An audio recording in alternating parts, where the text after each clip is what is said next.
дар деҳаи навобод ҷамоати деҳоти деҳқонариқ ноҳияи фархор бахшида ба эҳёи ҷашнҳои миллӣ бо иштироки омӯзгорон ва наврасони деҳа ҳамоиши фарҳангӣ доир карда шуд.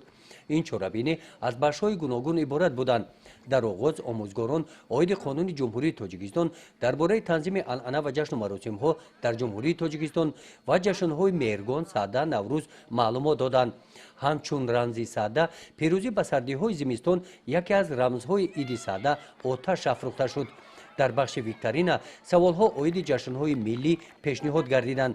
аз ҷавобҳои наврасон муайян гардид ки баргузории чунин ҳамоишҳо барои онҳо писанд аст. деҳаи мо яке аз деҳаҳои дурдасттарини ҷумҳурии тоҷикистон мебошад. шуғли асосии кишоварзӣ аст. бо ташаббуси асосгузори сулҳу ваҳдат пешвои миллат президенти маҳбубам муҳтарам эмомалӣ раҳмон ҷашнҳои миллӣ дубора эҳё гардид. мо аз фурсат истифода бурда ҷашни садаро пешвоз гирифта истодаем. ҷашни сада аз 50 шабу аз 50 рӯз аст, номаш сад шудааст ва тайёрӣ ба 50 рӯзи иди наврӯз аст. дар намоиши таомҳои миллӣ наврасон номгӯи зиёди хӯрокҳо ва маҳсулотҳои истеҳсоли деҳқононро пешниҳод намуданд. омодагии наврасон ба ин чорабинӣ аз ҷониби роҳбарияти муассиса баҳогузорӣ гардид.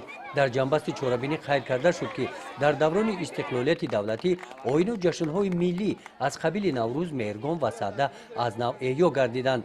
ин арзишҳои фарҳангӣ дар давоми асрҳо ягонагии маънавии мардумро ҳифз мекарданд. гузориши хоҷа назриев, худойназар зуҳуров аз ноҳияи фархор барои барномаи иттилоотии навид.